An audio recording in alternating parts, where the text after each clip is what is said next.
والصلاة والسلام على أشرف الأنبياء والمرسلين وعلى آله وصحبه أجمعين. رب اشرح لي صدري ويسر لي أمري واحلل عقدة من لساني يفقهوا قولي. رب يسر ولا تعسر وتمم بخير. أما بعد. Sekejap Ustaz macam ada double sound Faizah.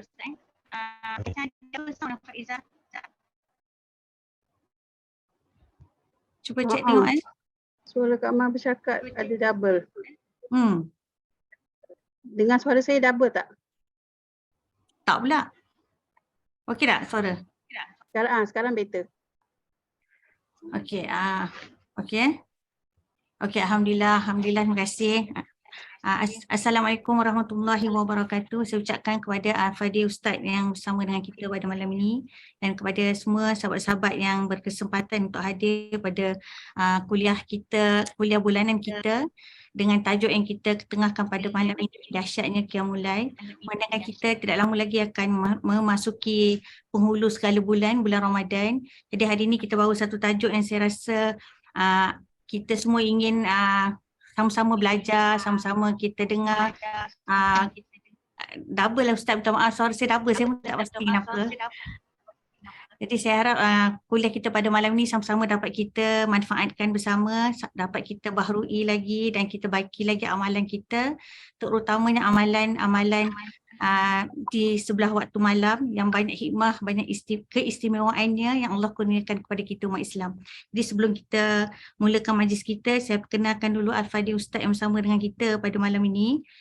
Ustaz adalah Ustaz Muhammad Asri, Al-Fadhil Ustaz Muhammad Asri Ishaq yang merupakan pensyarah Jabatan Tahfiz Al-Quran dan Al-Qiraat Universiti Islam Selangor.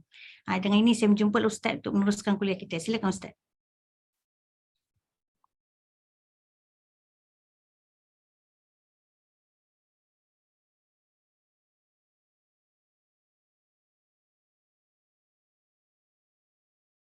Ustaz, suara Ustaz kena unmute. Okey, dengar. Bismillahirrahmanirrahim.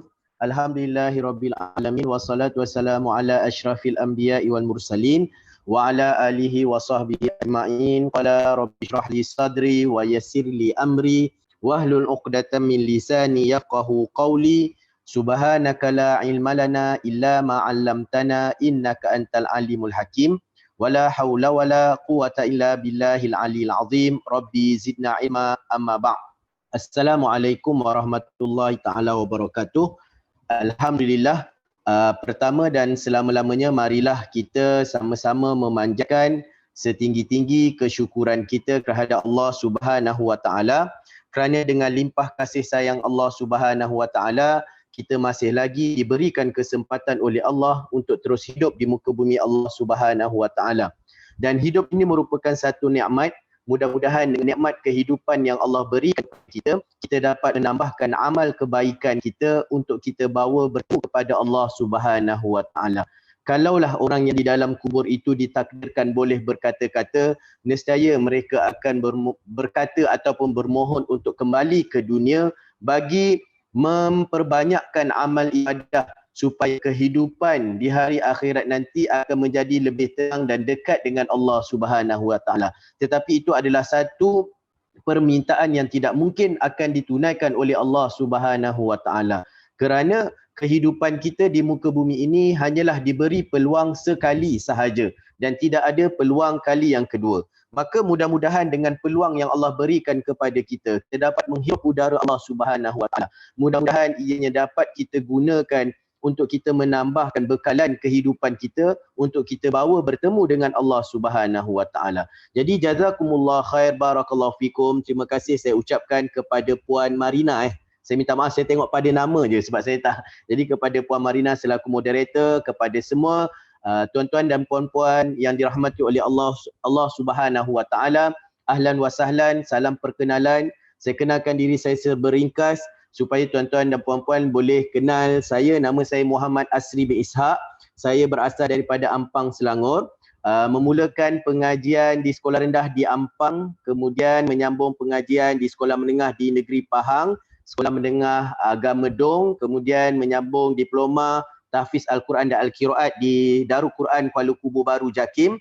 Kemudian setahun ke bumi Al-Barakah Al-Azhar Mesir di Ma'had Qiraat Syubra, hanya setahun. Kemudian dapat menyambung pelajaran ke bumi Rasulullah SAW iaitu bumi Madinah Al-Munawwarah, mengambil jurusan pengajian hadis dan pengajian Islam untuk ijazah sarjana muda. Kemudian menyambung pelajaran di advance diploma dalam bidang dakwah. Kemudian menyambung masters dalam pengkhususan persediaan imam dan khatib di Universiti Thaibah Madinah, dan kembali ke Malaysia pada tahun 2016 dan mula menjadi pensyarah di Jabatan Tahfiz Al-Quran dan Al-Qiraat Universiti Islam Selangor pada Januari 2017 dan hingga kini merupakan pensyarah di Universiti Islam Selangor. Jadi alhamdulillah atas pertemuan yang Allah SWT takdirkan untuk kita, saya menerima jemputan pada permulaannya daripada sahabat saya Ustaz Dr. Salman, yang beliau tak dapat nak memberikan pengisian pada malam ni, maka dia minta supaya saya dapat memberikan pengisian. Dan bila mana saya melihat tentang tajuknya iaitu berkaitan tentang dahsyat qiyamul, maka saya mengambil tajuk ini untuk kita sama-sama kupas supaya juga memberikan motivasi kepada saya supaya saya dapat sama-sama bertahunya, dapat kita daripada awal lagi supaya kita dapat tahu kenapa bagi kita menyambut satu bulan yang penuh bulan yang mulia. Sangkut tak 14 Sangkut Ustaz.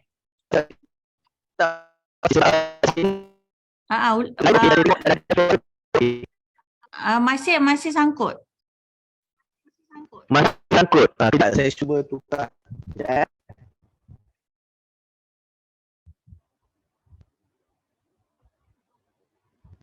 Sekejap, saya cuba tukar kepada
jelas tak?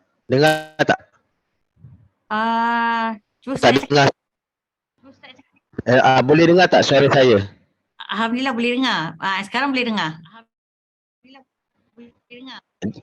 Jelas? Jelas Ustaz.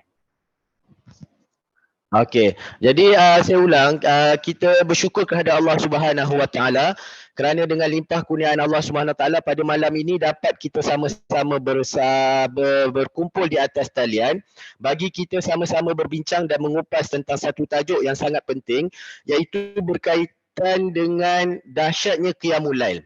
Dan tajuk ini sangat bertepatan sempena kita menyambut kedatangan ataupun kita menyambut kehadiran bulan yang penuh barakah, bulan yang Allah Subhanahu Wa Taala gandakan amalan kita.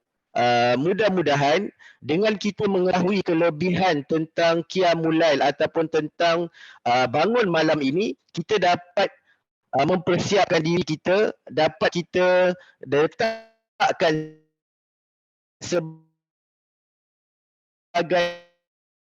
satu tajuk kita pada dalam Ramadan kita dengan Sangkut sikit Ustaz.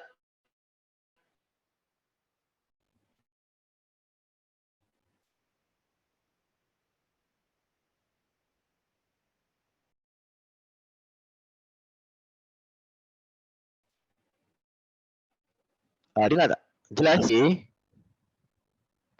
Okey, dengar tak? Suara saya jelas? Okey, okey dengar. Dia Suara ada saya jelas masa ke? dia jelas, ada masa dia sangkut, ada masa dia jelas. Okey, yang ni jelas. Okey. Kita sangat bersyukur kepada Allah Subhanahu Wa Taala kerana dengan izin dari Allah Subhanahu Wa Taala kita dapat bincang tentang satu tajuk yang sangat penting bagi kita menghadapi satu bulan yang penuh barakah, bulan yang padanya Allah Subhanahu Wa Taala berikan kelebihan yang tidak terdapat pada bulan-bulan yang lain, iaitu bulan Ramadan yang kita semua tunggu-tunggu kehadirannya. Mudah-mudahan Allah Subhanahu Wa Taala memanjangkan usia kita supaya kita dapat bertemu dengan bulan Ramadan yang mana padanya terdapat pelbagai kelebihan. Saya sentiasa menasihatkan diri saya dan kepada anak murid saya, juga kepada siapa yang saya dapat peluang untuk bercakap, supaya sebelum masuk ke bulan Ramadan sepatutnya kita dah ada target kita.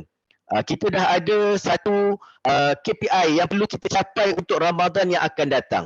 Antara yang saya bincangkan, yang saya letakkan, iaitu kita kena lihat bagaimana Ramadan pada tahun ini yang akan datang ini, kalau boleh kita nak mempertingkatkan tadarus Al-Quran kita.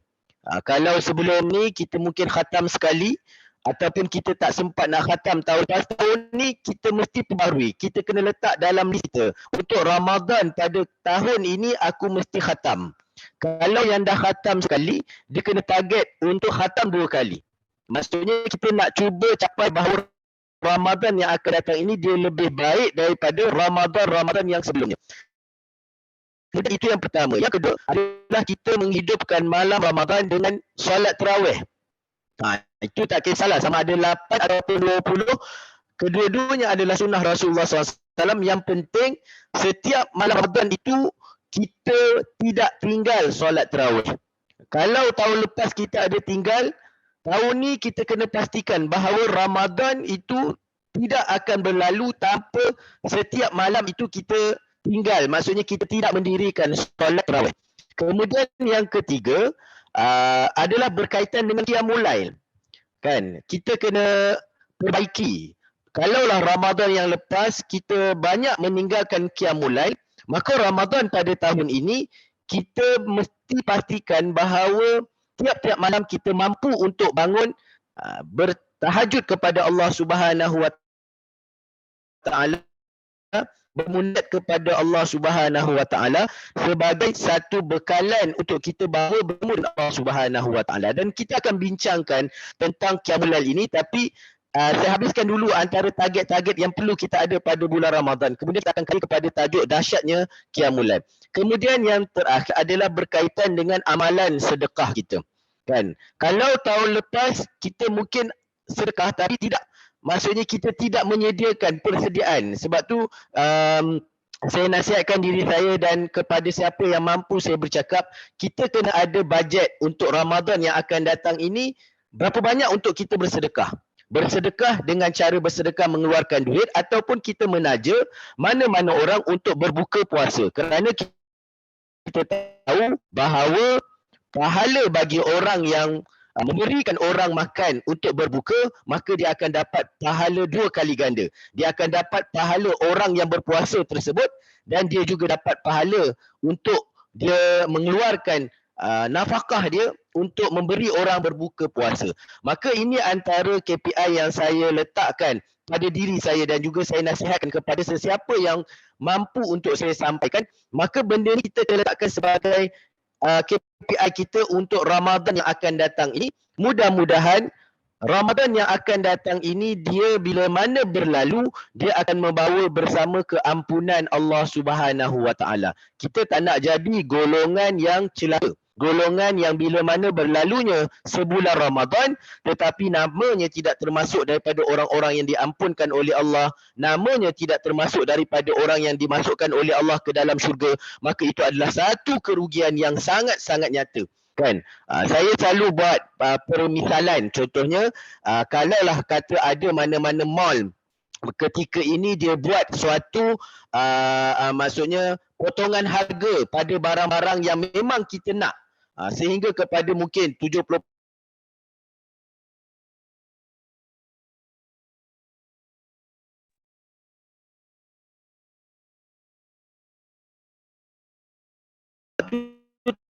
tersebut kita tak beli apa yang kita nak, okay? Dan bila mana sampai di rumah ketika itu baru sebut, kan? Jadi begitulah pada Ramadan. Kita tak nak Ramadan nanti bila dah berlalu Ramadan, kemudian barulah kita rasa nak menyesal kenapa Ramadan kita tidak gunakan dengan sebaik yang mungkin.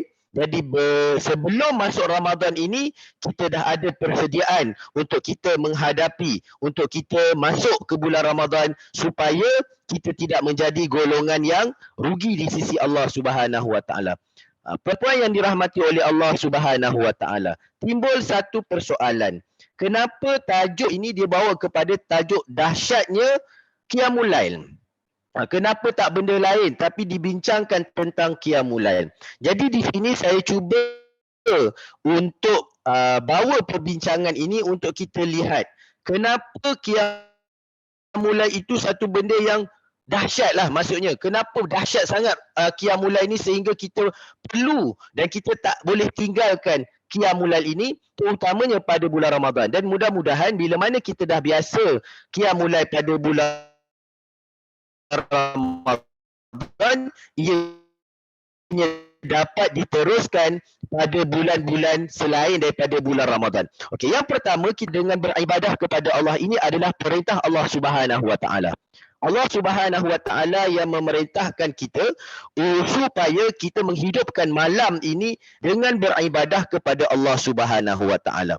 Suruhan ia tidaklah membawa kepada maksud wajib, tetapi suruhan yang sangat digalakkan kerana dalam Qiyamul Lail ini ada ganjaran-ganjaran yang Allah Subhanahu Wa Taala sediakan. Kita pergi dulu kepada di manakah dalil-dalil Al-Quran yang menyatakan bahawa betapa dahsyatnya Ramadan, betapa dahsyatnya Qiyamul Lail ini. Ini berdasarkan sebuah ayat Al-Quran daripada ayat Al-Quran surah Al-Zariyat ayat 15 hingga 19. Yang mana Allah Subhanahu Wa Taala berfirman, A'udzu billahi minasyaitonir rajim. Innal muttaqina fi jannatin wa uyun. Innal muttaqina fi jannatin wa uyun akhizina ma atahum rabbuhum. Innahum kanu qabla dhalika muhsinin kanu qalilan minal laili ma yahja'un. Wabil asharihum yastaghfirun wa fi amwalihim haqqul lis-sa'ili wal mahrum. Allah Subhanahu Wa Taala berfirman yang maksudnya, sesungguhnya orang-orang yang bertakwa berada di dalam taman-taman syurga dan padanya ada mata-mata air sambil mengambil apa yang diberikan kepada mereka oleh Tuhan mereka. Sesungguhnya mereka sebelum itu di dunia adalah orang-orang yang berbuat baik. Mereka sedikit sekali tidur di waktu malam. Dan di akhir-akhir malam mereka memohon keampunan kepada Allah. Dan harta-harta mereka ada hak untuk orang miskin yang meminta dan orang miskin yang tidak mendapat bahagian. Surah Az-Zariyat ayat 15 hingga 19. Apa yang menjadi poin kita dekat sini adalah kalam Allah ataupun firman Allah yang mana Allah mengatakan kanu qalilan minal laili ma yahja'un. Sesungguhnya mereka sebelum itu di dunia adalah orang-orang yang berbuat baik. Mereka sedikit sekali tidur di malam. Maksudnya nak bagi tahu kat sini bahawa dahsyatnya Qiyamul Lail ini iaitu orang yang menghidupkan Qiyamul Lail bertakwa kepada Allah Subhanahu Wa Taala. Yang ini dahsyatnya Qiyamul Lail itu adalah petunjuk ataupun petanda kepada tingginya ketakwaan seorang manusia kepada Allah Subhanahu Wa Taala. Kemudian Nabi SAW bersabda daripada Abu Malik Al-Ash'ari radhiyallahu anhu, Nabi SAW bersabda, kata Nabi, innal jannah ghurfan yura zahiruha min batiniha wa batiniha min zahiriha. Allah Ta'ala liman at'ama at-ta'am wal anal kalam wa adama as-siyam wa shalla bil-laili wa niyam. Nabi sallallahu alaihi wasallam bersabda, sesungguhnya di dalam syurga nanti terdapat kamar-kamar ataupun bilik-bilik yang mana bahagian luarnya terlihat dalam dan bahagian dalamnya terlihat dari luar. Yang mana Allah menyediakan bagi siapa? Yang pertama, bagi orang yang suka memberi makan.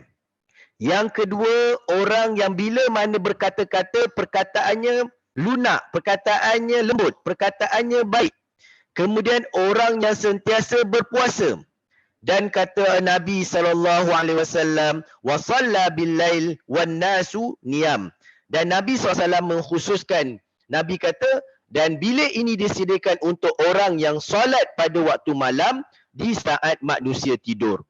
Kemudian Nabi SAW bila mana masuk ke kota Madinah, bila mana Nabi berhijrah daripada kota Mekah ke kota Madinah, Nabi nyatakan kepada orang-orang Ustaz, sangkut Ustaz. kata Nabi sallallahu anhu, ana Nabi sallallahu dengar tak suara saya? Daripada Tadi Abdullah sangkut, bin tadi Salam. sangkut sikit. Okey. Yang ni Nabi SAW bersabda daripada Abdullah bin Salam, sesungguhnya Nabi SAW menyeru orang-orang Madinah. Nabi kata apa? Ayyuhan nas, afshu salam wa at'imut ta'am wa sallu bil-laili wan nasu niyam tadkhulu al-jannata salam. Ketika mana Nabi berhijrah daripada kota Mekah dan Nabi sampai ke Madinah, Nabi mengajar kepada orang-orang Madinah. Nabi kata, wahai manusia, sebarkanlah salam dan berikanlah makan dan kerjakanlah solat malam ketika orang-orang lain tidur nyenyak. Nescaya kalian akan masuk syurga dengan selamat dan sejahtera. Maksudnya dahsyatnya Qiyamul Lail ini, ia adalah merupakan salah satu jalan untuk kita, antara jalan-jalan yang ada, kan? Antara jalan-jalan untuk kita masuk ke syurga Allah, antaranya adalah dengan kita menghidupkan malam kita dengan beribadah kepada Allah Subhanahu wa taala. Kemudian dahsyatnya Qiyamul Lail, Nabi sallallahu alaihi wasallam bersabda, qala Rasulullah sallallahu alaihi wasallam, afdalus siyami ba'da Ramadan syahrullahil muharram wa afdalus salati ba'da al-faridah salatul lail. Nabi SAW bersabda, kata Nabi, sebaik-baik puasa setelah puasa Ramadan adalah puasa pada bulan Muharram, iaitu puasa pada 10 Muharram yang disebut sebagai puasa Ashura. Itu adalah sebaik-baik puasa selepas daripada puasa Ramadan. Kemudian Nabi SAW menyatakan, dan sebaik-baik solat ataupun paling utama, solat yang paling utama setelah kita menunaikan solat fardu adalah sembahyang malam, yakni sembahyang pada waktu orang lain tidur, kita bangun, kita sujud kepada Allah Subhanahu wa taala.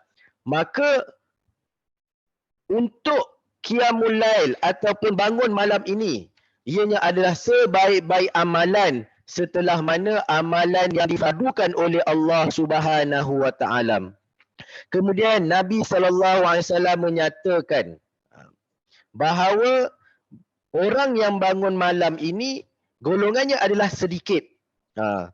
Seperti mana Nabi SAW bersabda, Nabi SAW menyatakan, qala ni'mar rajulu Abdullah law kana yusalli minal lail qala Salimun fakana Abdullah ba'da zalika la yanamu minal laili illa qalila. Dan Nabi SAW menyatakan sebaik-baik lelaki adalah Abdullah, dan seandainya dia selalu mengerjakan solat di malam hari. Salim berkata, maka setelah itu Abdullah hanya tidur sebentar sahaja pada malam hari. Kemudian Quran di dalam surah Al-Isra ayat 79.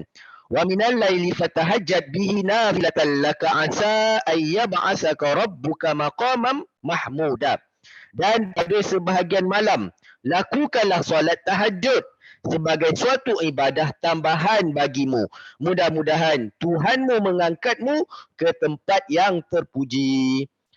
Dan betapa pentingnya atau betapa dahsyatnya Qiyamul Lail ini, ianya adalah jalan Allah Subhanahu wa taala mengangkat manusia kepada satu tempat yang terpuji. Okey. Kemudian kita cuba lihat dekat sini, kenapa Allah Subhanahu wa taala pilih waktu malam? Tidak pada waktu siang.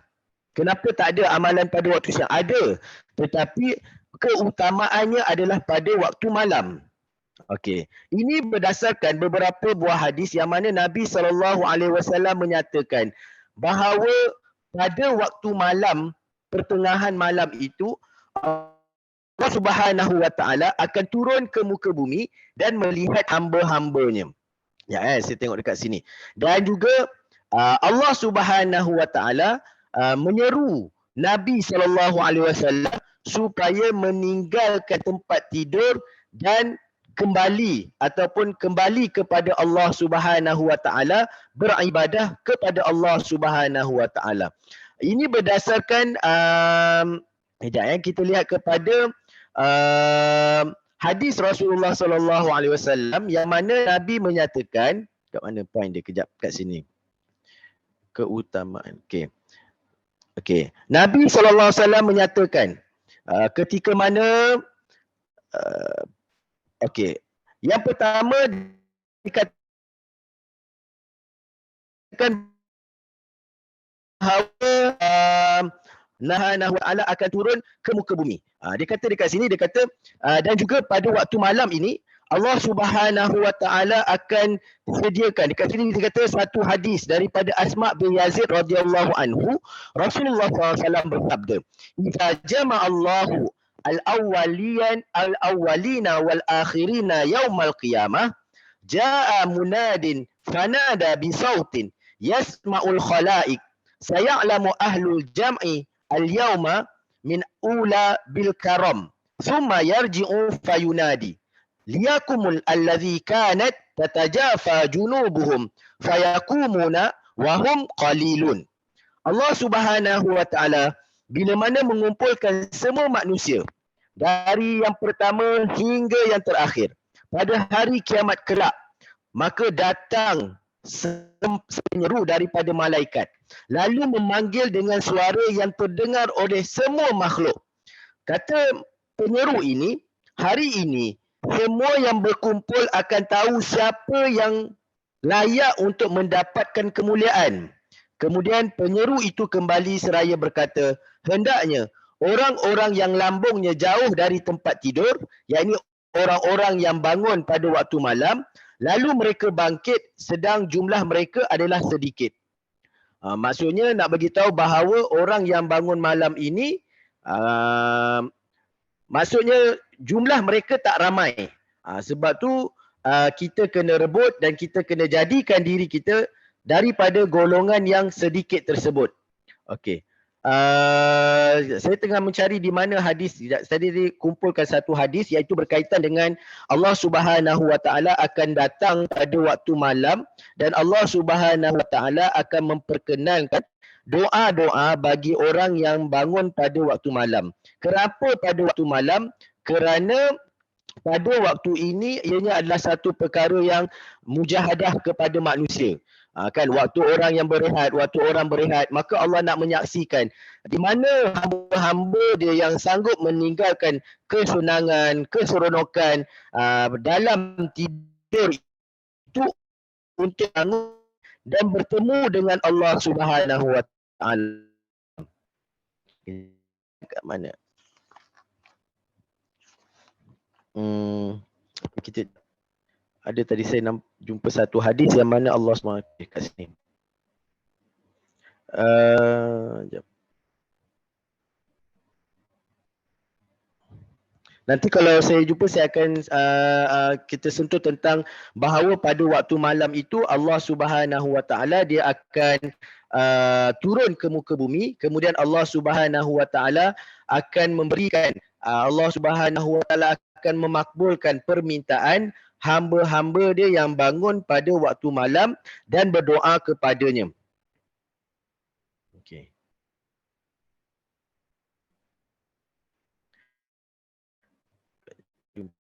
Sekejap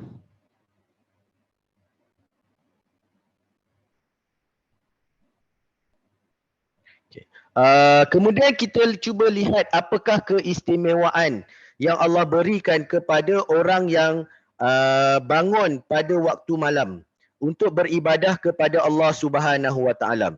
Okey. Yang pertama, di dalam Al-Quran Allah Subhanahu Wa Taala ada menyatakan wa minal laili fatahajjad bih, dan pada sebahagian malam hari solat tahajudlah kamu. Maka Allah Subhanahu Wa Taala memerintahkan kita supaya mengambil sebahagian daripada malam untuk kita bertahajud kepada Allah Subhanahu Wa Taala. Kemudian Allah Subhanahu Wa Taala juga menyatakan di dalam surah Al-Insan ayat 25 hingga ayat 26.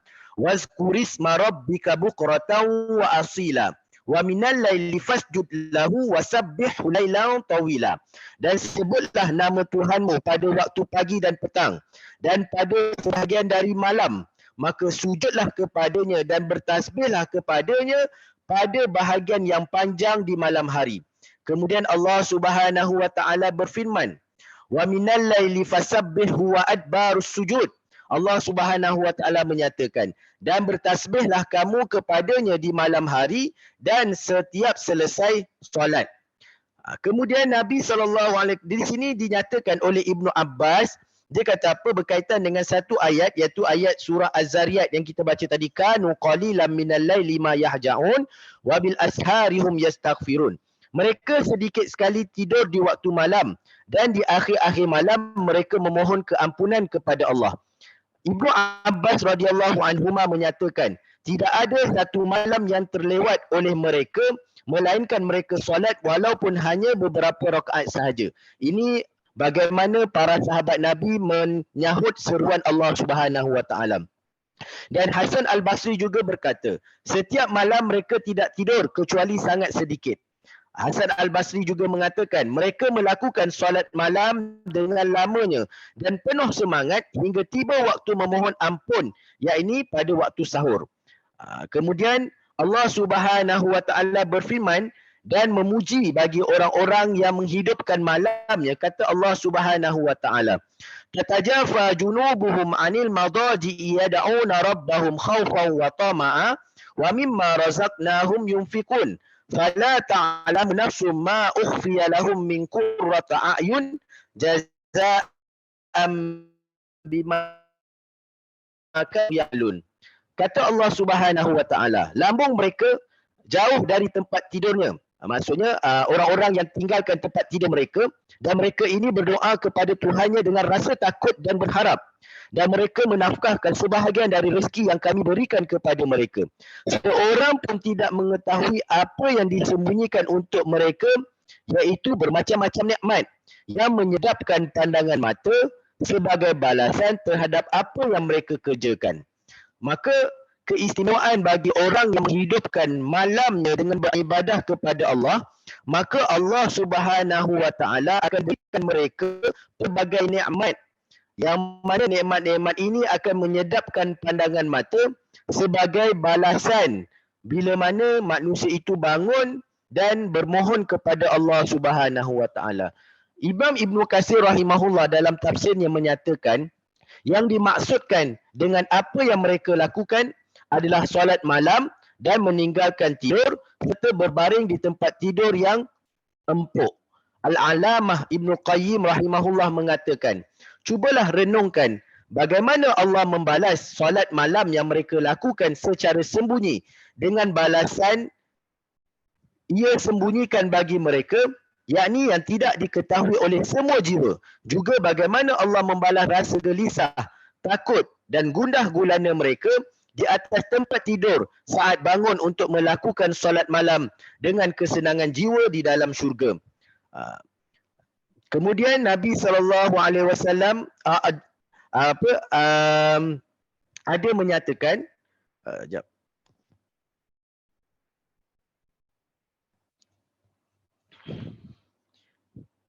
Nabi SAW menyatakan, Kana Rasulullah SAW yuraghibu fi qiyami Ramadan min ghairi an ya'murahum fihi bi'azimah. Fayaqulu man qama Ramadan imanan wa ihtisaban ghufira lahu ma taqaddama min dhanbi. Ini khusus kepada bangun malam pada bulan Ramadan. Yang mana Nabi SAW menyatakan, Rasulullah SAW biasanya akan memberi semangat untuk qiyamul lail di bulan Ramadan. Akan tetapi tidak memerintahkan mereka dengan perintah yang bersifat wajib. Maksudnya qiyamul lail ini tidak wajib, tetapi Nabi SAW sentiasa perintahkan para sahabat untuk bangun dan menghidupkan malam dengan beribadah kepada Allah. Kemudian Nabi SAW menyatakan, Man qama Ramadan imanan wahtisaban ghufira lahu ma taqaddama min dzambih. Kemudian Nabi SAW menyatakan, barang siapa yang menghidupkan malam-malam Ramadan dengan penuh keimanan kepada Allah Subhanahu wa taala dan mengharapkan balasan daripada Allah Subhanahu wa taala, maka kata Nabi SAW, maka Allah Subhanahu wa taala akan mengampunkan dosa-dosa orang yang menghidupkan malam Ramadannya dengan beribadah dengan keampunan oleh Allah Subhanahu wa taala pada dosa-dosanya yang lalu. Dengan menghidupkan malam bulan Ramadan dengan qiyamul lail, maka Allah Subhanahu wa taala akan mengampunkan dosa-dosa kita yang lalu. Dan setiap kita tidak lari daripada melakukan dosa kepada Allah Subhanahu wa taala. Kan, tidak ada seorang yang boleh memberi jaminan bahawa dia tidak melakukan dosa kepada Allah. Dan orang yang memberi jaminan dia tidak melakukan dosa kepada Allah, itu adalah satu dosa. Kan, bila mana dia rasa diri dia sempurna, maka itu adalah satu dosa kepada Allah Subhanahu wa taala. Kerana kita tahu bahawa manusia itu tidak ada yang sempurna, melainkan mereka-mereka yang dipilih oleh Allah menjadi para nabi dan para rasul, yang Allah berikan kepada mereka satu sifat, iaitu sifat maksum, iaitu jauh daripada melakukan dosa. Adapun bagi orang yang biasa ataupun orang awam yang biasa yang bukan daripada golongan nabi dan para rasul, maka mereka tidak lari daripada melakukan dosa. Dan antara jalan untuk pengampunan dosa-dosa ini adalah dengan kita menghidupkan malam Ramadan dengan beribadah kepada Allah Subhanahu wa taala, dengan cara mendekatkan diri kepada Allah Subhanahu wa taala, mengakui segala kesalahan, mengakui segala kelemahan, dan juga memohon kepada Allah Subhanahu wa taala segala hajat dan keinginan kita.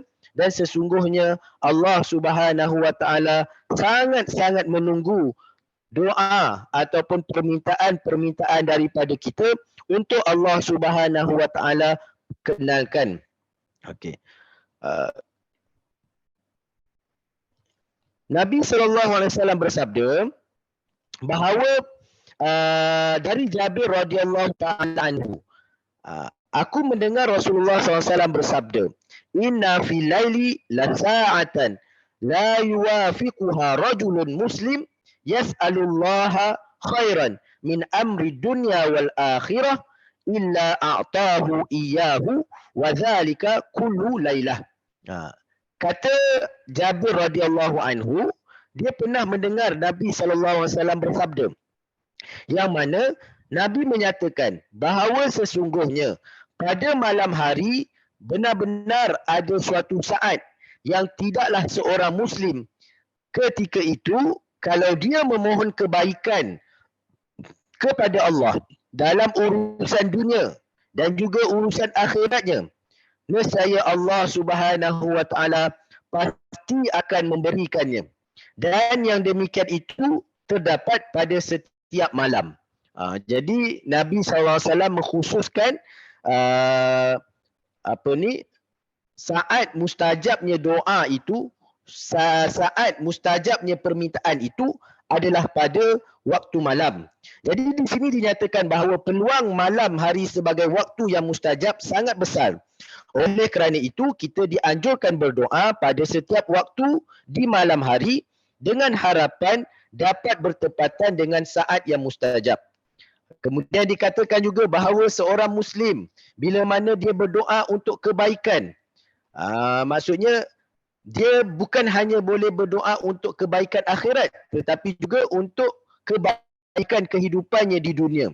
Maka dia tidak boleh berdoa untuk berbuat dosa dan memutuskan tali silaturahim. Dia boleh berdoa apa sahaja, tetapi dua benda ni dia tak boleh berdoa, iaitu dia doa dengan Allah nak buat dosa.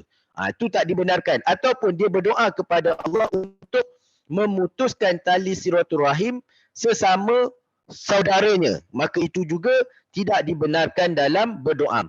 Kemudian dinyatakan di sini bahawa berdoa pada tengah malam terakhir lebih utama dan lebih disenangi oleh Allah.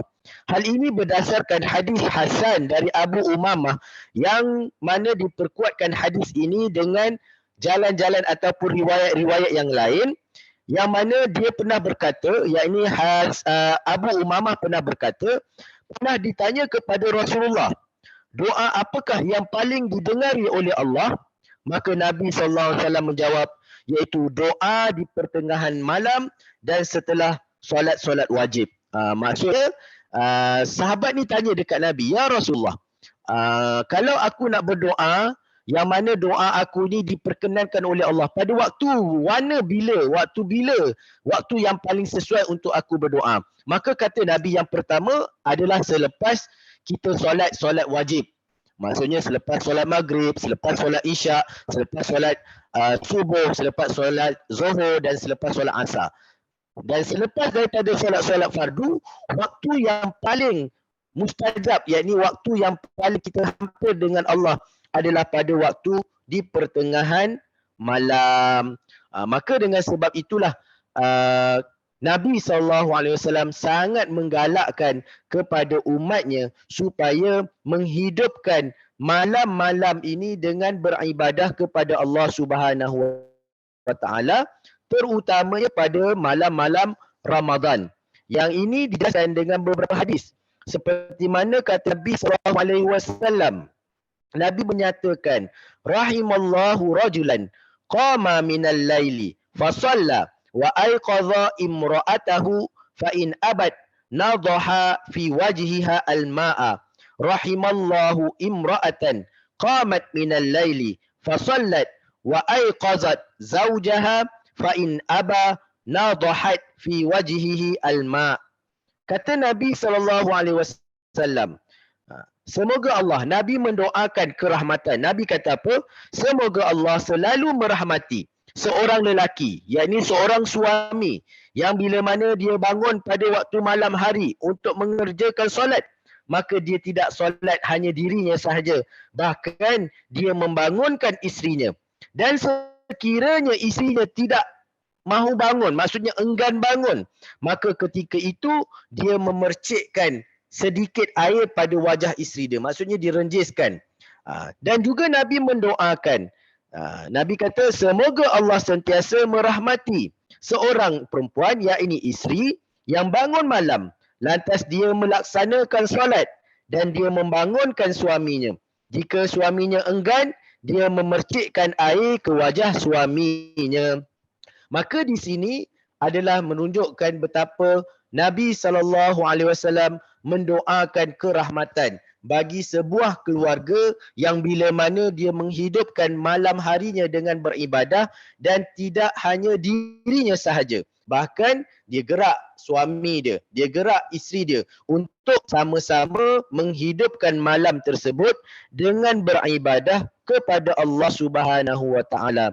Dalam hadis yang lain, Nabi SAW bersabda, "Iza ayqadha ar-rajulu ahlahu minal laili fa sallaya aw salla rak'ataini jami'a kutiba fi dzakirina waz-zakirati." Kan dalam Al-Quran dia ada sebut al-muslimin wal muslimat wal mu'minin al mu'minat as-saimin as-saimat az-zakirin az-zakirat. Siapa dia az-zakirin dengan az-zakirat? Maka di sini dijelaskan oleh hadis Nabi SAW yang mana Nabi menyatakan, Rasulullah SAW menyatakan, apabila seorang lelaki dia membangunkan keluarganya pada saat solat malam, kemudian dia solat bersama-sama, solat berjemaah bersama-sama dengan ahli keluarganya, atau mengerjakan solat 2 rakaat bersama, maka keduanya dicatat sebagai az-zakirina dan az-zakirat, iaitu orang-orang yang selalu berzikir, yakni mengingati Allah daripada kaum lelaki dan kaum perempuan. Dan Nabi SAW juga bukan sekadar memberikan kepada umatnya tentang kelebihan-kelebihan yang ada pada waktu solat malam.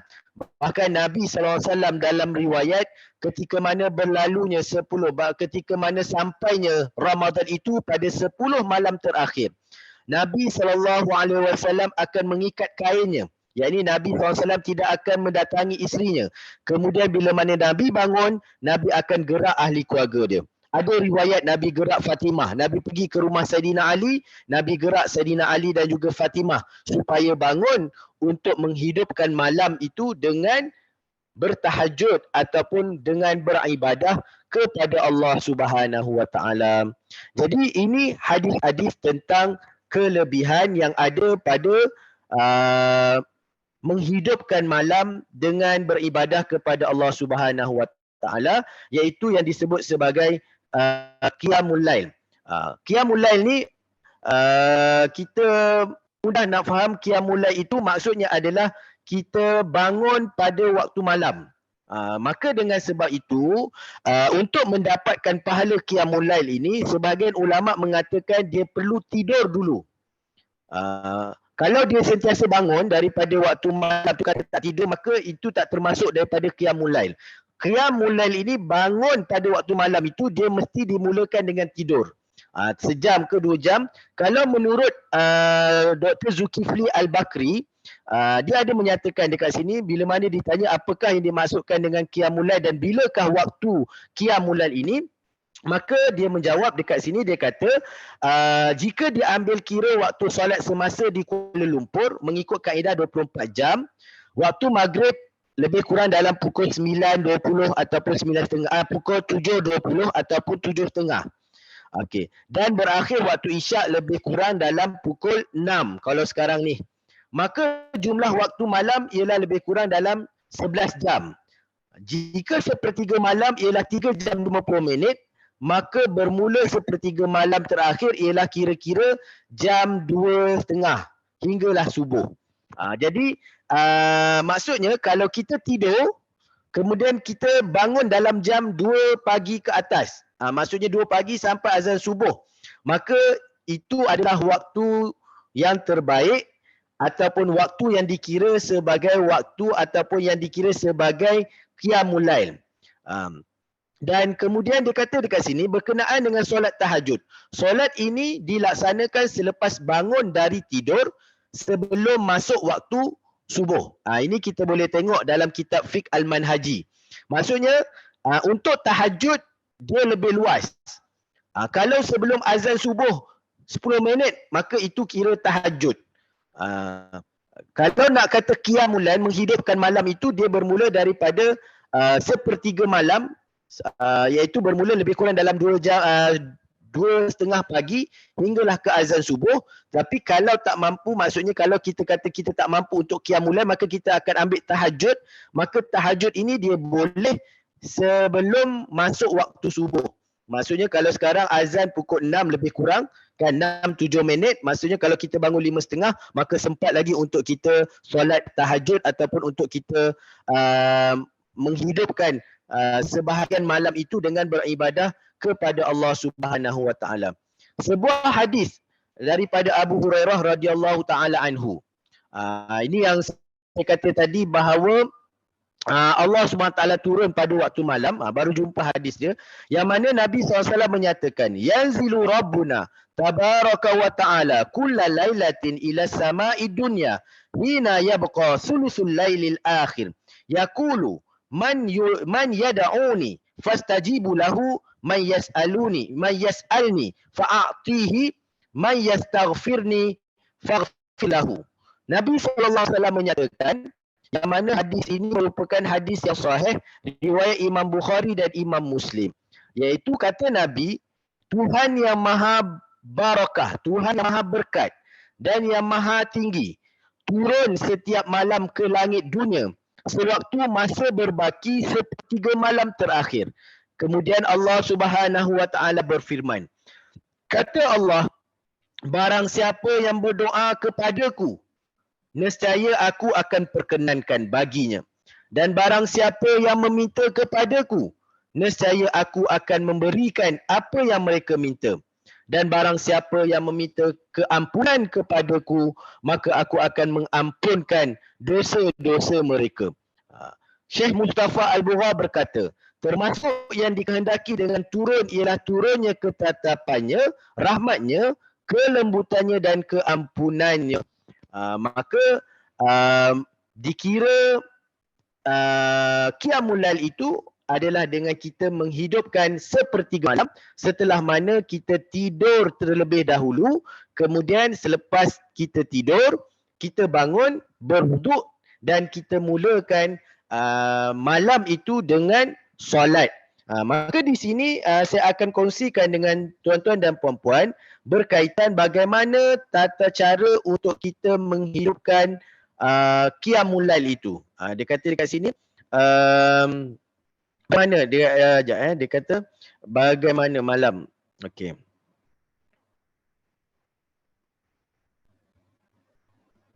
Okey, dia kata dekat sini okey. Majoriti ulama mengatakan bahawa hukum solat malam adalah sunat yang sangat dituntut. Dan kemudian yang ditekankan, ini berdasarkan daripada hadis dan ayat-ayat Quran yang telah pun saya sebutkan pada permulaan tadi. Dari Ali bin Abi Talib radhiyallahu anhu, dia berkata, Rasulullah SAW datang kepadanya dan kepada putrinya iaitu Fatimah di malam hari. Lalu Nabi berkata, mengapa kalian tidak salat? Maka Ali berkata, wahai Rasulullah, jiwa kami ada di tangan Allah. Jika Allah berkehendak membangunkan kami untuk salat, tentu kami akan bangun. Nabi SAW lalu pergi ketika kami mengatakan begitu dan beliau sama sekali tidak membalas kami sehingga kemudian aku mendengar dia mengatakan dan memukul pahanya, wa kanal insanu aksara syai'in jadala. Maksudnya Nabi SAW bergerak Fatimah dengan Ali untuk bangun malam. Kemudian Ali ni dia jawab dekat Nabi, dia kata, Rasulullah, sesungguhnya kami ni jiwa kami berada pada tangan Allah. Kalau Allah berkehendak kami untuk bangun, nescaya kami akan bangun. Tetapi Allah tidak mentakdirkan kami untuk bangun. Jadi bila dengar Ali kata macam tu, seolah-olah Ali tak nak bangkit lah. Macam nak, dia kata dekat Nabi, dia kata, ya Rasulullah, Allah dah mentakdirkan. Maksudnya bangun malam itu adalah pilihan daripada Allah Subhanahu Wa Taala. Tapi Allah Subhanahu Wa Taala tak pilih kami. Maka Nabi SAW jalan. Maka ketika itu, bila mana Nabi jalan, Ali terdengar Nabi SAW baca daripada ayat surah Al-Kahfi. Ayat 54, Nabi kata, wa kanal insanu aktsara syai'in jadala. Dan manusia adalah makhluk yang paling banyak memantah. Maksud Nabi kata, ada je benda nak jawab. Lebih kurang macam itulah Nabi nak kata kepada Saidina Ali. Maka dari Aisyah radhiyallahu anhuma, dia berkata bahawa Rasulullah SAW salat pada waktu malam di masjid. Lalu orang-orang, yakni para sahabat, bermakmumkan dengannya. Kemudian Nabi SAW salat lagi pada waktu malam berikutnya. Dan orang, maksudnya para sahabat solat juga bersamanya. Kemudian pada malam yang ketiga atau malam yang keempat, telah berkumpul para sahabat, namun Nabi SAW tidak keluar untuk solat bersama mereka.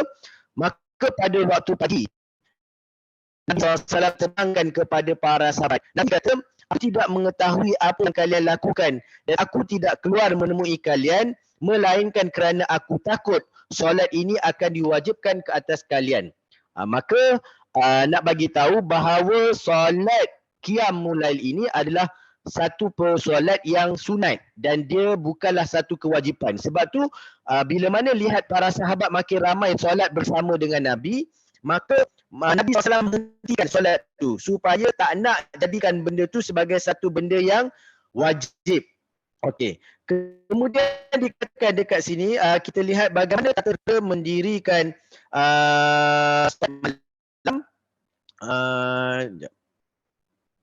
Kejap, dia kata kat sini bahawa Nabi SAW menyatakan, okey.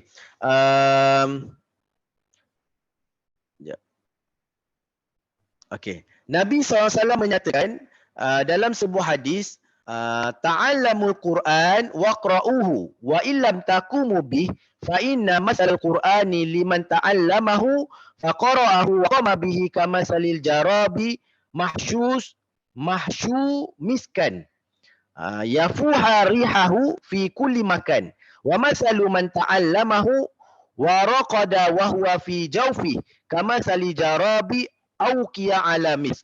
Nabi SAW mengatakan bahawa pelajarilah oleh kalian Al-Quran dan bacalah walaupun kalian tidak melakukan solat malam dengan bacaan Al-Quran itu. Kerana sesungguhnya perumpamaan orang yang mempelajari Al-Quran lalu membacanya dan melakukan solat malam dengan bacaan Al-Quran itu seperti kantung yang berisi minyak kasturi dan semerbaknya menyebar ke seluruh tempat. Sedangkan perumpamaan orang yang mempelajari Al-Quran dan tidur, yakni tidak bangun untuk melakukan solat malam sedang Al-Quran itu ada di hafalannya seperti kantung yang ditutup dengan minyak kasturi. Maka dia kata kat sini bahawa seorang lelaki berkata kepada Ibnu Umar radhiyallahu anhuma, dia kata sesungguhnya aku ingin melakukan solat tahajud kerana Allah tetapi aku tidak mampu kerana lemah. Ibnu Umar radhiyallahu anhuma berkata, wahai anak saudaraku, tidurlah semampumu dan bertakwalah kepada Allah semampumu juga. Maksud dekat sini juga Nabi menunjukkan bahawa solat malam itu adalah satu perkara yang sangat disunatkan tetapi dia tidak diwajibkan. Kemudian di sini dinyatakan tata cara melakukan solat malam. Kalau dilihat, dia kata kat sini tidak ada cara khusus Nabi SAW tentang tata cara Nabi solat malam. Secara khusus dia tidak ada sehingga seorang Muslim itu boleh melakukan cara yang mana sahaja. Menurut Ibnu Qayyim rahimahullah dalam bukunya Zadul Ma'ad membuat satu judul, dia letakkan satu tajuk tentang tuntutan Rasulullah SAW dalam melakukan solat malam. Maka dia dinyatakan bagaimana Nabi SAW dia tak ada cara yang khusus, dia terpulang kepada kita, tetapi apa yang Nabi lakukan adalah seperti berikut. Dia kata yang pertama, cara yang dikemukakan oleh Ibnu Abbas radhiyallahu anhu bahawa Nabi SAW bangun pada waktu malam hari lalu melakukan solat 2 rakaat. Nabi akan bangun, Nabi akan sembahyang 2 rakaat dengan Nabi akan memperlamakan berdiri. Maksudnya Nabi akan baca surah yang panjang-panjang.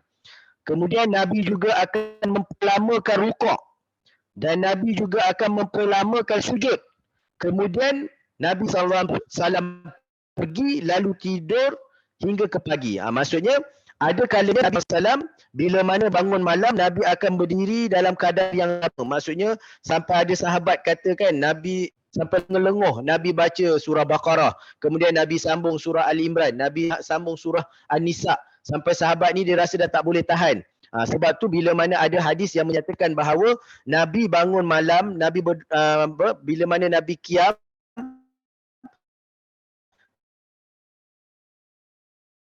Nabi solat pada waktu malam sampai bengkak-bengkak kaki Nabi. Kan Aisyah kata dekat Nabi Rasulullah, bukankah engkau diampunkan dosa yang dulu dan malam tu sampai bengkak-bengkak?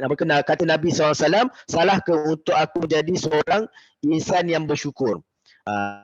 Itu maksudnya ada kalanya Nabi akan panjangkan solat Nabi SAW. Bukan saja pada rakaat pada berdiri, tetapi juga pada rukuk, tetapi juga pada sujud. Kemudian dikatakan dekat sini, kemudian beliau melakukan solat itu sebanyak, ada kalanya Nabi akan buat sebanyak 6 rakaat. Dan 6 rakaat ini dengan tiap-tiapnya tu ada dua salat, maksudnya dengan 2 rakaat, 2 rakaat, 2 rakaat. Maksudnya 6 rakaat dengan 3 salam. Dia kata kemudian beliau melakukan kalinya, beliau akan bersiwak dan berwuduk dan beliau akan membaca inna fi khalqis samawati wal ardi wa ikhtilafil laili wan nahari la ayatil liulil albab. Ada juga Nabi SAW bila bangun, Nabi akan buat 2-2-2. Memang kebanyakan hadis menyatakan bahawa kalau kita nak bangun malam, kita boleh buat berapa rakaat sahaja, tetapi sunnahnya adalah dengan 2 rakaat, 2 rakaat, 2 rakaat. Boleh nak buat 12, boleh nak buat 14, tapi dia mesti dengan diteruskan dengan 2 rakaat, 2 rakaat, 2 rakaat. Sebab tu dalam hadis dinyatakan bahawa bila mana Nabi SAW habis 6 rakaat dengan 3 salam, maka Nabi akan bersiwak. Kemudian Nabi akan memperbarui wuduk. Kemudian Nabi SAW akan baca Quran. Itu yang pertama. Yang kedua, hadis daripada Aisyah, yang mana kata Aisyah, Rasulullah SAW memulai solatnya dengan mengerjakan 2 rakaat yang pendek. Yang ni Aisyah pula kata, dia pernah lihat Nabi SAW bangun pada waktu malam dan Nabi sembahyang 2 rakaat yang pendek. Yang tadi riwayat daripada Ibnu Abbas, dia kata Nabi bangun baca panjang, sujud panjang, rukuk panjang. Tapi yang kedua pula dia kata daripada Aisyah, Aisyah pula melihat ada kalanya Nabi bangun malam dan Nabi akan sembahyang 2 rakaat yang pendek. Lalu beliau menyempurnakan melakukan solat sebanyak 11 rakaat. Pada tiap-tiap 2 rakaat beliau akan memberikan salam, kemudian melakukan satu solat witir. Maksudnya Nabi SAW akan sembahyang dengan sembahyang yang ringkas, tapi dengan 5 kali, maksudnya 6 kali salam, 2 sampai 10, kemudian dia tutupkan satu dengan witir, satu rakaat dengan witir. Kemudian ada yang menyatakan Nabi SAW sembahyang 13 rakaat. Nabi sembahyang 2, 6 kali, kemudian pada perakhirannya Nabi tutup dengan satu witir. Dan ada juga yang meriwayatkan bahawa Nabi SAW melakukan solat malam sebanyak 8 rakaat dengan salam pada tiap-tiap 2 rakaat. Lalu solat witir Nabi solat sebanyak 5 rakaat sekaligus tanpa duduk kecuali pada rakaat akhir. Yang ni kalau kita tengok 16 ini dia ambil daripada rujukan. Cara ini diriwayatkan oleh Imam Muslim. Maksudnya yang saya kata Nabi SAW sembahyang 8 rakaat dengan 4 salam. Lalu Nabi SAW sembahyang witir 5 rakaat, 1 salam. Pun ada juga. Maksudnya Nabi sembahyang witir 5 rakaat dengan 1 salam tanpa duduk. Maksudnya tak ada tahiyat tu. Dan Nabi akan terus duduk tahiyat pada rakaat yang terakhir. Ada juga riwayat yang menyatakan bahawa Nabi bangun solat sebanyak 9 rakaat dengan melakukannya secara bersambung pada 8 rakaat tanpa duduk kecuali pada yang ke-8, di mana di akhir rakaat beliau duduk untuk berzikir kepada Allah, memujinya dan berdoa kepadanya. Lalu beliau bangun tanpa salam dan meneruskan rakaat yang ke-9. Lalu setelah itu dia duduk membaca tasyahud dan salam. Ini sangat ganjil lah, jarang-jarang Nabi buat begitu. Sebab kebiasaannya Nabi SAW pada waktu solat malam, Nabi akan buat 2. Rasulullah SAW juga akan, maksudnya dekat sini Nabi SAW akan solat malam dengan solat yang ganjil, dan dia ganjil dengan ditutupkan dengan witir. Witir sama ada 3 rakaat, witir ataupun 1 rakaat, atau witir dengan 5 rakaat. Okey. Kemudian dalam solat malam juga dituntut kepada kita untuk berdiri dengan lama. Maksudnya bila mana kita bangun qiyam, kita dituntut untuk membaca surah yang panjang-panjang. Kan? Ini berdasarkan sebuah hadis yang diriwayatkan oleh Ibnu Mas'ud, yang mana Nabi SAW berkata, yang Ibnu Mas'ud berkata, aku solat bersama dengan Rasulullah SAW. Lalu beliau memperlamakan berdirinya hingga aku ingin berbuat buruk. Maksudnya seolah-olah dia sampai mufarakah dengan Nabi. Kemudian dia ditanya, apa yang kamu akan lakukan? Ia mengatakan, aku ingin sahaja duduk dan meninggalkan Nabi SAW. Maksudnya ketika itu Ibnu Mas'ud ni masa tu dia budak-budak. Kan? Jadi bila mana dia ingat Nabi SAW bangun malam, dia nak ikut Nabi. Maka dia tengok Nabi SAW sembahyang panjang, tak habis-habis bacaan Nabi. Lepas habis satu surah, Nabi baca surah yang lain. Sampailah seolah-olah dia rasa nak tinggal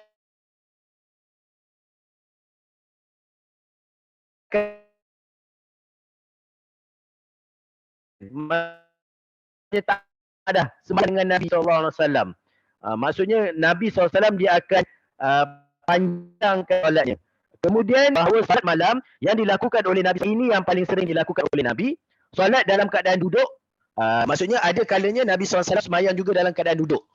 Kita tahu bahawa solat sunat ini boleh, harus untuk kita solat duduk, tetapi pahalanya akan dapat separuh. Maksudnya Nabi SAW sembahyang duduk nak tunjukkan kepada umat bahawa tidak menjadi kesalahan kepada umat untuk solat sunat dengan duduk. Rasulullah SAW membaca surah dalam keadaan duduk dan bila bacaannya tinggal sedikit, beliau bangun lalu rukuk dalam keadaan berdiri. Maksudnya Nabi akan duduk dulu, bila mana dah nak habis surah baru Nabi bangun, kemudian Nabi akan rukuk. Itu antara tata cara Nabi SAW melakukan solat malam. Mesti akan ada tertanya, Nabi SAW tak buat ke solat hajat? Nabi SAW tak buat ke solat taubat? Nabi SAW tak buat ke solat tahajud? Maka tuan-tuan dan puan-puan yang dirahmati oleh Allah SWT, solat tahajud, solat taubat, ini adalah ijtihad ulama dalam meletakkan nama-nama solat. Sebenarnya pengkhususan solat tahajud, solat taubat itu tak dinyatakan oleh Nabi SAW. Cuma itu adalah ijtihad para ulama nak menyatakan bila mana kita bangun solat, kemudian kita dalamnya ada taubat kepada Allah, maka dinamakan solat tu sebagai solat sunat taubat. Sedangkan kalau kita niat dengan niat sahaja aku solat 2 rakaat, maka itu juga dikira, maksudnya dikira sebagai kita menghidupkan malam tu. Dia tidak ada pengkhususan nama sebenarnya. Cuma yang nama ni diberikan oleh para ulama. Bila mana dalam solat tu ada taubat, maka dinamakan solat tu sebagai solat sunat taubat. Bila mana dalam solat tu ada permohonan hajat, maka dinamakan solat tu sebagai solat hajat. Sedangkan Nabi SAW tak berikan nama-nama tersebut.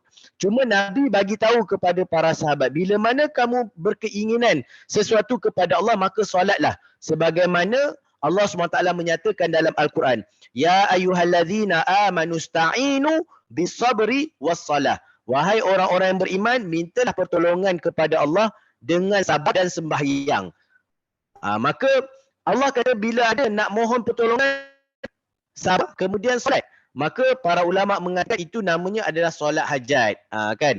Jadi sebenarnya sebab tu kalau kita berada pada malam-malam terakhir di bulan Ramadan, contohnya di Haramain, Mekah dan Madinah, dia tak ada pengurusan macam kita. Okey, kita akan sembahyang sunat taubat 2 rakaat, kita akan sembahyang sunat hajat 2 rakaat. Maka dia tak disebut kerana itu tergantung kepada kita sendiri. Kalau dalam solat itu kita mohon taubat kepada Allah atas dosa kita, maka solat tu solat taubat. Maka kalau dalam solat itu terhimpun permohonan dan hajat kita kepada Allah, maka solat itu dinamakan sebagai solat hajat. Tetapi pengkhususan daripada Nabi itu tidak ada.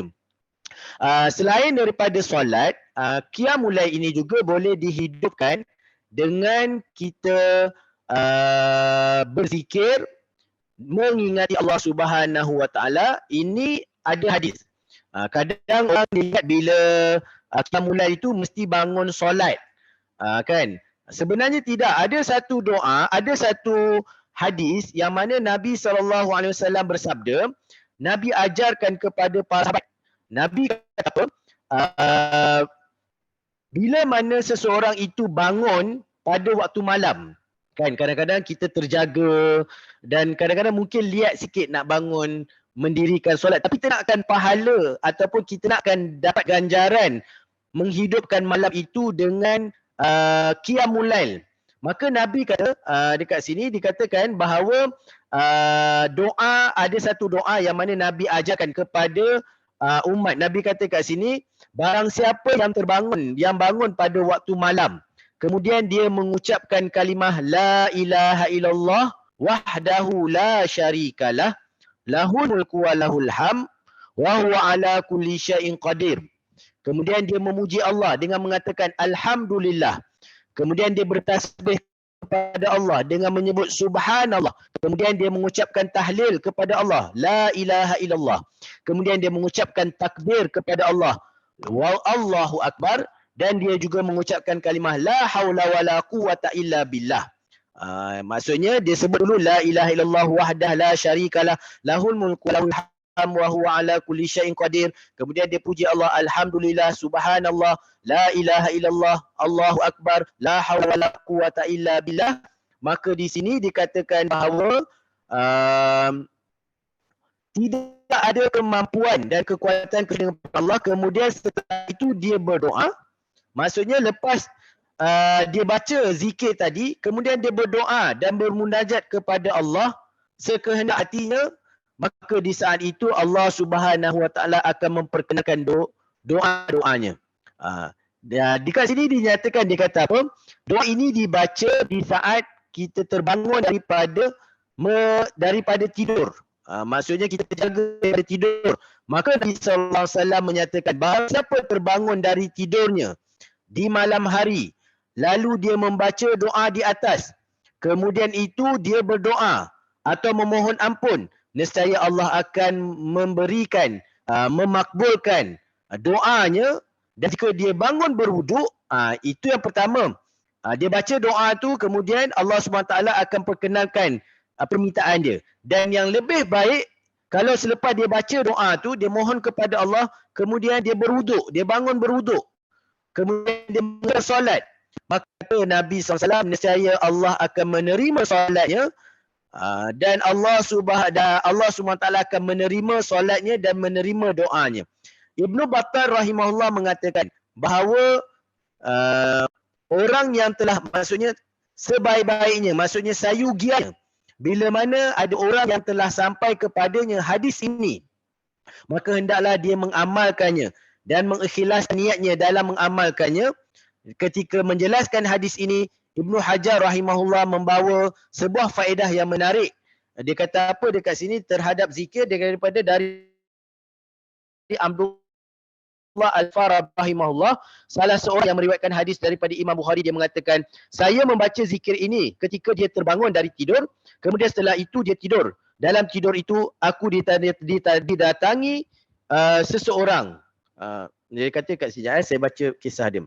Maksudnya ada yang dia kata kat sini, saya membaca zikir ini ketika aku terbangun, kemudian setelah itu aku tidur.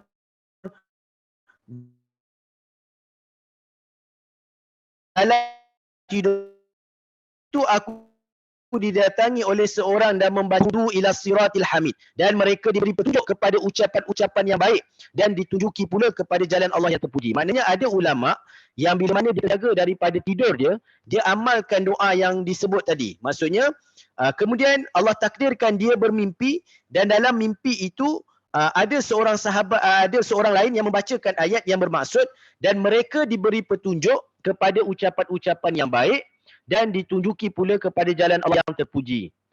Kemudian bila mana kita berada pada waktu malam, ini antara doa yang dianjurkan kepada kita untuk kita baca. Doa meminta ampun dari segala dosa. Okey. Nabi SAW yang ajar daripada sebuah hadis, riwayat Bukhari dan Muslim, doa dia, Allahumma ghfirli khati'ati wa jahli wa israfi fi amri. Nanti saya akan letak dalam doa ni. Dia letak Allahumma ghfirli khati'ati wa jahli wa israfi fi amri wa ma anta a'lamu bihi minni Allahumma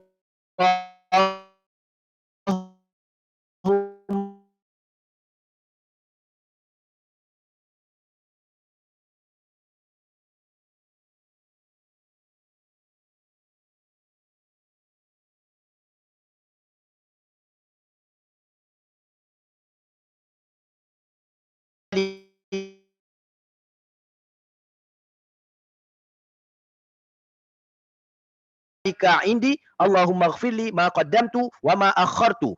Ada tak? Terputus tadi. Ini antara doa yang Nabi ajar ketika mana kita bangun pada waktu malam, iaitu yang maksudnya, ya Allah, ampunilah kesalahanku, kebodohanku, sikapku yang berlebihan dalam urusanku, juga apa-apa yang engkau lebih tahu dariku. Ya Allah, ampunilah aku, baik kesalahanku dalam hal yang serius maupun gurauanku, kesilapanku juga kesalahanku yang aku sengaja. Itu semua memang ada pada diriku. Ya Allah, ampunilah aku atas apa-apa yang telah aku lakukan dan apa-apa yang terjadi ke belakang nanti. Apa-apa yang aku lakukan dengan sembunyi maupun yang terang-terangan, dan apa-apa yang engkau lebih tahu dariku, engkaulah yang mengedepankan darajat dan keistimewaan hamba dengan taufikmu, dan engkaulah yang akan mengakhirkan darajat mereka, dan engkau yang maha kuasa atas segala sesuatu. Maka ini antara doa yang dianjurkan kepada kita untuk kita baca bila mana kita bangun pada waktu malam, ketika mana kita qiyam ataupun ketika mana kita menghidupkan malam kita. InsyaAllah nanti saya akan share ni. Kalau tak dapat kat sini, akan WhatsApp kepada Puan lah insyaAllah pada doa yang saya nyatakan ini. Ini antara kelebihan-kelebihan dan antara tata cara untuk kita menghidupkan malam-malam kepada Allah Subhanahu Wa Taala, bukan hanya pada Ramadan terutama, tapi pada malam-malam yang lain juga.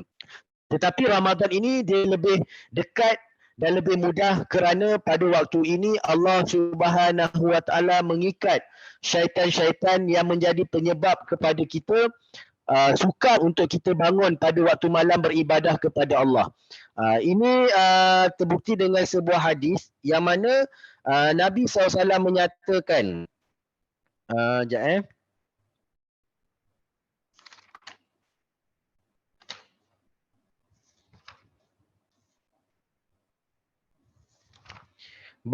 yang payah untuk kita bangun malam ni adalah disebabkan oleh gangguan ataupun mana hadis yang dikatakan?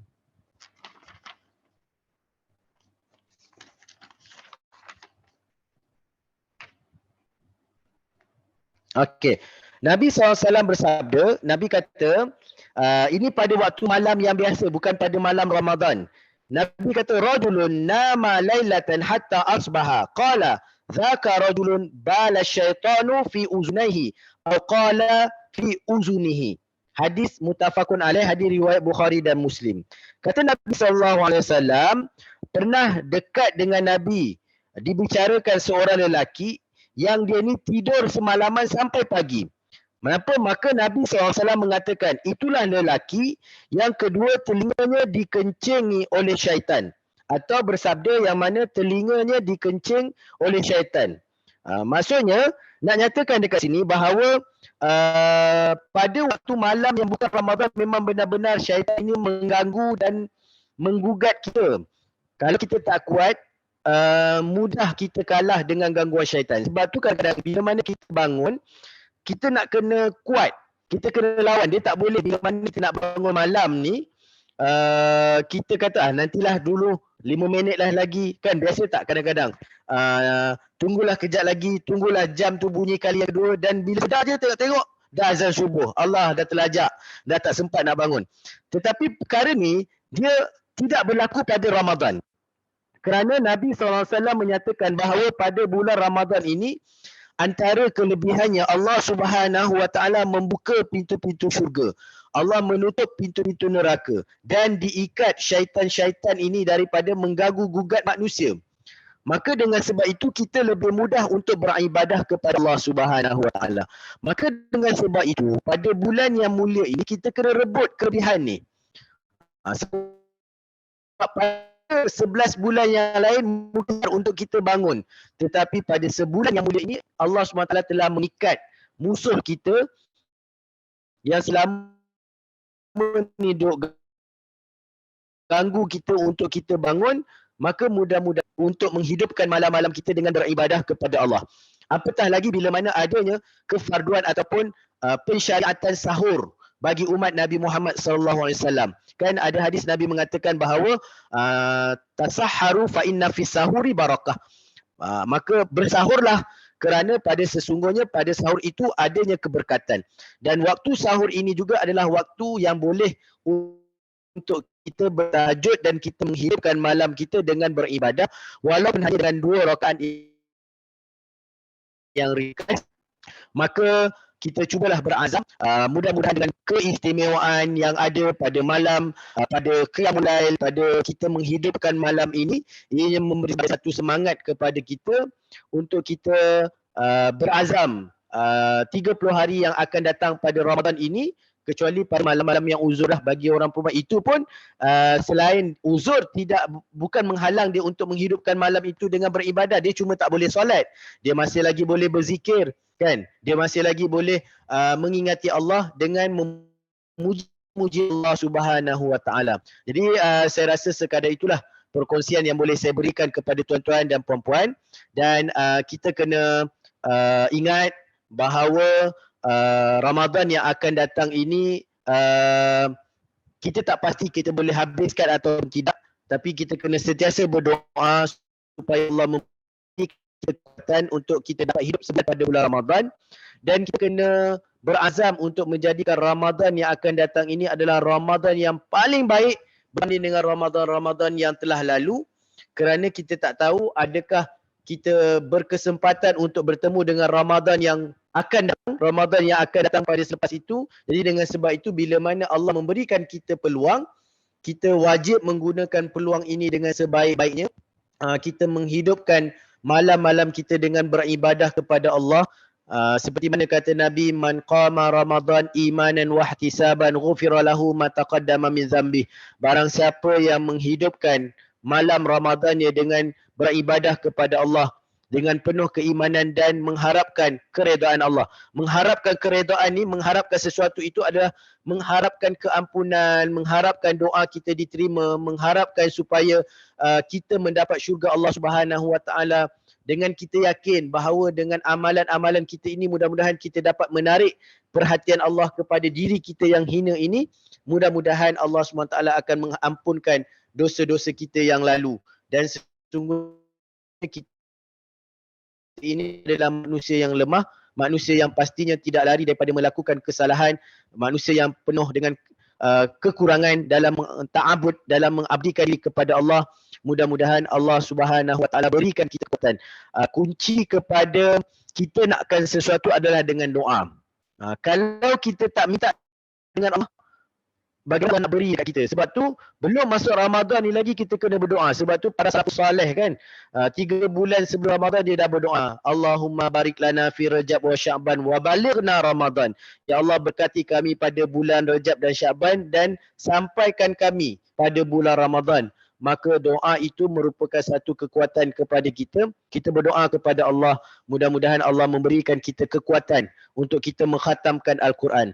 Allah beri kita kekuatan untuk kita bangun menghidupkan malam Ramadan dengan tarawih yang tidak ada pada malam-malam yang lain, melainkan pada malam Ramadan. Allah berikan kita kekuatan untuk bangun menghidupkan malam-malam Ramadan dengan beribadah kepada Allah, iaitu Qiyamul Lail. Allah berikan kita kekuatan untuk kita mampu bersedekah dan memberi jamuan kepada orang-orang yang berpuasa. Mudah-mudahan akhirannya dia akan menatijahkan la'alakum tattaqun, kan? Mudah-mudahan dia akan menatijahkan ketakwaan kita yang sebenar kepada Allah Subhanahu Wa Taala. Jadi sekadar itu perkongsian ada. Saya mohon maaf banyak-banyak atas saya pun rasa macam berterabur apa yang saya bercakap ni, tapi mudah-mudahanlah ianya memberi manfaat kepada kita bersama. Saya sebenarnya takut bercakap bab ni. Sebab apa yang saya belajar, kita nak bagi orang dapat apa yang kita cakap, kita kena buat dulu. Dan qiyamul lail ni memang saya memang lemah. Saya mengakui kelemahan saya, tapi saya berazam untuk Ramadan sentiasa bangun kepada Allah. Sebab tu bila mana dapat tajuk ni, saya berdoa kepada Allah, ya Allah, aku tahu bahawa ni aku lemah dalam qiyamul lail ni. Dan aku takut mana aku bercakap sesuatu yang aku tak buat, tak akan sampai kepada dengar. Tetapi sebab tu saya takut, saya tak tahulah. Saya doa bila dapat tajuk tu, saya kata, ya Allah, banyak benda yang kadang-kadang aku boleh bercakap, aku buat dulu, tapi qiyam ni aku lemah. Tetapi aku bercakap adalah untuk diri aku, supaya bila mana aku lemah, aku akan ingat. Aku bercakap untuk orang, kenapa aku tak buat. Jadi sebab tu saya terima untuk buat tajuk ni, walaupun saya tak tahulah berapa peratus yang akan sampai pada hati puan-puan. Sebab saya mengakui bahawa kelemahan bila mana kita jarang bangun malam ni, kita bercakap tentang kelebihan bangun malam, mungkin payah nak sampai pada hati orang. Tapi pada benda yang kita buat, bila kita bercakap, itu lebih senang dan sampai kepada hati tuan-tuan dan puan-puan. Dan saya mohon ampun, saya mohon maaf kalaulah tak sampai ke hati tuan-tuan, itu adalah kelemahan saya sebagai penyampai. Tetapi sebenarnya saya mencari kekuatan daripada program yang dilakukan sebagai tazkirah pada saya juga, supaya saya dapat menghidupkan malam saya bukan hanya pada bulan Ramadan, tetapi juga pada malam-malam selepas Ramadan. Kerana kita tak tahu kan, apakah amalan kita yang kita buat sehingga dia boleh menarik perhatian Allah kepada kita. Jadi saya mohon maaf banyak-banyak kepada tuan-tuan dan puan-puan. Inilah yang mampu untuk saya kongsikan, dan dia ada sebagai taujihat dan sebagai peringatan kepada saya sendiri. Dan mudah-mudahan ianya kalau tak banyak, sedikit pun dapat terkesan. Mudah-mudahan itulah yang boleh saya bawa bertemu dengan Allah Subhanahu Wa Taala sebagai perkongsian untuk tuan-tuan dan puan-puan pada malam ini. Dan saya mohonlah juga, sebenarnya malam ni selepas habis tazkirah ni, saya akan berangkat ke Kelantan untuk bawa anak saya daftar asrama.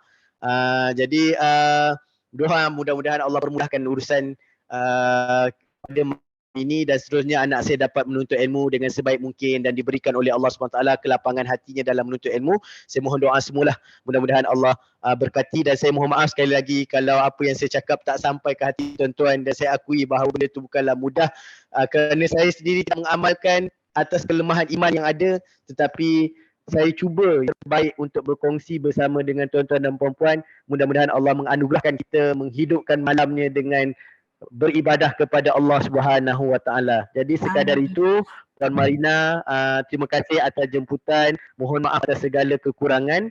Saya mengucapkan juga ahlan wa sahlan Ramadan.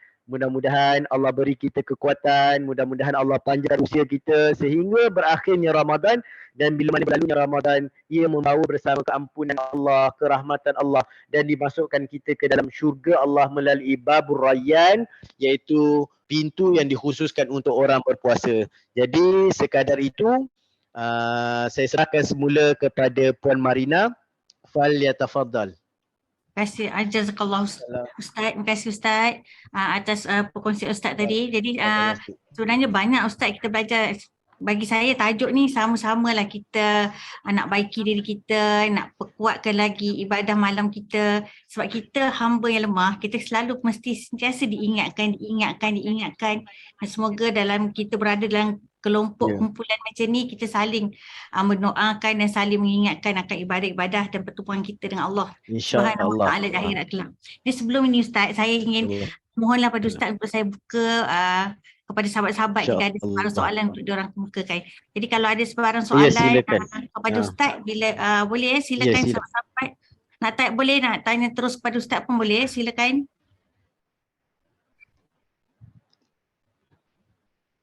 Tajuk dia besar ya Ustaz, tajuk ni sebenarnya. Saya lah tanya dulu Ustaz. Okey Ustaz. Silakan.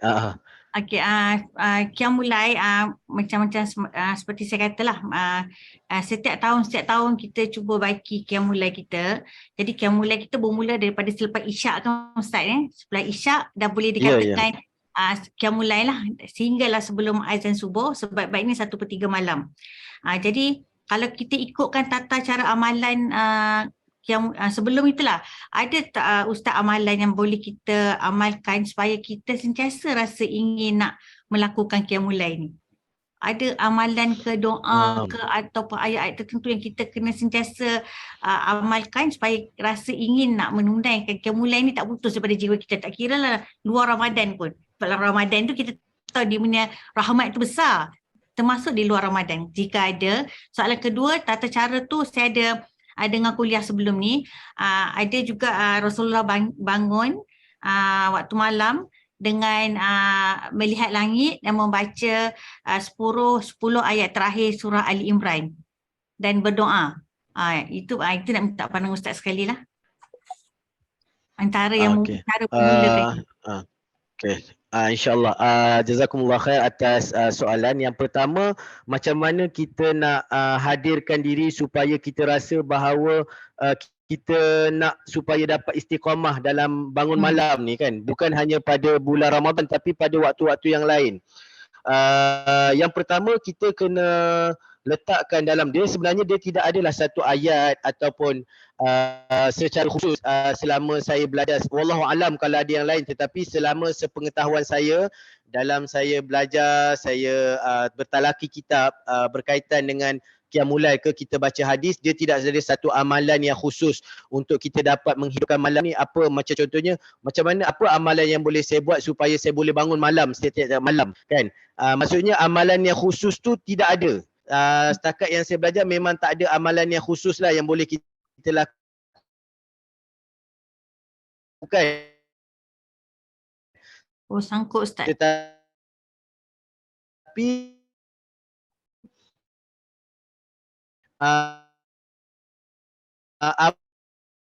apa yang sangkut Ustaz boleh kita lakukan, yang pertama untuk menyatakan dia sentuh, dengar boleh dengar tak jelas? Boleh dengar dah Ustaz, tadi sangkut. Okey. Untuk amalan yang khusus dia ada. Dia tidak ada amalan yang khusus yang boleh kita lakukan untuk kita dapat istiqamah. Maksudnya kita buat amalan ni dengan sendiri kita boleh bangun malam. Itu tak ada amalan yang khusus, tetapi kita boleh berdoa kepada Allah.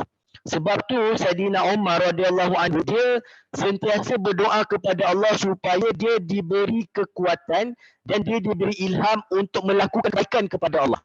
Sebab ilham dan kebaikan ini hanya Allah berikan kepada hamba-hamba dia yang Allah SWT sayang. Jadi dengan sebab itu kita kena berdoa. Contohnya kita nak bangun malam, kita kena doa, ya Allah, jadikan aku hamba-Mu yang boleh menghidupkan malam dengan beribadah kepadamu. Contohnya Nabi Ibrahim alaihissalam, dia nak jadi seorang yang sentiasa mendirikan solat. Dia berdoa kepada Allah, Rabbi ja'alni muqimas salati wa min zuriyati. Ya Allah, jadikan aku hamba-Mu yang mendirikan solat dan juga zuriat aku. Maksudnya di sini kita kena berdoa dengan Allah SWT supaya Allah bagi kita kekuatan. Supaya Allah bagi kita kekuatan untuk kita bangun malam dan Allah pilih kita untuk bangun malam. Maksudnya sebab bangun malam ini pilihan Allah. Kalau kita tak minta dengan Allah, macam mana Allah SWT nak bagi dekat kita? Jadi sebab tu kita kena minta. Begitu juga dengan amalan sedekah, dengan amalan apa saja amalan kebaikan, nak istiqamah dalam solat berjemaah, nak istiqamah dalam menuntut ilmu, memang kena minta dengan Allah SWT. Itu pertama. Yang kedua, nak istiqamah bangun malam ini kena jauhkan diri daripada melakukan dosa-dosa kepada Allah. Sebab amalan kebaikan akan tertutup dengan kejahatan yang kita buat. Saya, bila mana saya tak dapat buat sesuatu amal kebaikan, saya akan bermuhasabah diri. Saya kata, apa yang menghalang aku untuk aku tak buat? Contohnya bangun sembahyang subuh berjemaah. Kan? Bila mana saya tak mampu untuk bangun solat subuh berjemaah, maka saya akan fikir, apa sebab aku tak mampu bangun solat berjemaah? Kenapa Allah tak pilih aku solat berjemaah? Maka bila mana dimuhasabahkan, kadang-kadang terselit, oh malam tadi sebelum tidur dengar radio contohnya. Oh malam tadi sebelum tidur ada tak senang hati dengan isteri, ada marah anak-anak. Maka dengan sebab benda itu terhalang kita daripada melakukan kebaikan. Allah tak nak pilih kita buat baik. Maka dengan sebab itu, kita nak bangun malam, kita kena jauhkan diri kita daripada melakukan dosa kepada Allah. Di samping kita kena sentiasa berdoa kepada Allah supaya Allah pilih kita. Kemudian bila mana kita tidur, kita kena berwuduk. Kan sebab antara kelebihan berwuduk itu, orang yang tidur dalam keadaan berwuduk, malaikat akan mendoakan dia. Dan sebenarnya kita juga boleh bercakap dengan diri kita sendiri ataupun dengan Allah, ya Allah, besok aku nak bangun, maka tolong gerakkan aku. Dan insya-Allah kalau kita cakap macam tu, dia akan terbangun. Cuma pada keesokan tu sama ada kita betul-betul berazam akan bangun ataupun tidak, maka itu tergantung kepada betapa tingginya azam kita untuk beribadah. Maksudnya kalau kita kadang memang terbangun, cuma kadang kita dengar bisikan syaitan pun ataupun kita kuat nak bangun. Sebab benda ni Allahu Akbar. Minta maaf Puan Marina, ada satu siapa kat sini dia letak gambar lucah. Saya minta maaf, Skype saya nak padam, terkeluar kat saya ni. Ada Tolong jap Faizah naik. Tolong tengok jap. Kami tak nampak pun tak. LYBTMCF. Keluar dekat saya ni. Minta maaf. Pada Ni kami saya tak tak boleh nampak. nak padam. Kami tak nampak pula. Ya gambar, minta maaf saya tak tahu lah. Tolong delete kan. Ni siapa? Dia letak gambar tak senonoh. Tak senonoh. Siapa dah? Skype MLYBTMCF. Nama dia. Ada lagi ni. Boleh ke Faizah? Padamkan yang block dia block. Boleh block tak? Block tak? Masih ada lagi. Apa nama participant dia? Nama siapa? Boleh block tak? Tak.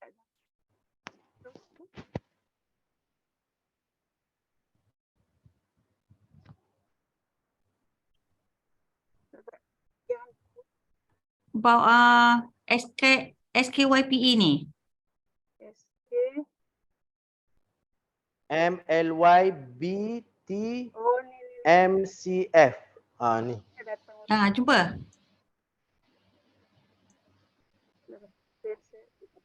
Saya dah buang. Masih ada lah. Okey, dah tak ada dah. Okey dah. Alhamdulillah. Okey, alhamdulillah. Jadi itu yang boleh saya kongsikan. Dan soalan yang kedua tu, setakat ni saya tak tahu tentang status hadis tersebut. Saya mohon nanti Puan Marina boleh hantar dekat saya. Saya cuba cari apakah status hadis yang Puan kongsikan bagi tahu tadi, nanti saya baru boleh ulas. Setakat ni saya tak ada ilmu tentang tu dan saya tak berani nak nyatakan apakah status hadis kepada yang Puan tanya berkaitan dengan Nabi keluar dan lihat ke langit tu. Setakat yang saya belajar saya tak cuba lagi, tapi mungkin ada. Tapi apa pun Puan boleh kongsi dulu nanti dalam WhatsApp saya ke, nanti saya akan cuba tengok dan saya akan kongsikan dengan Puan insya-Allah. Okay, baik, terima kasih Ustaz. Jadi kalau tiada sebarang soalan lagi kepada Ustaz.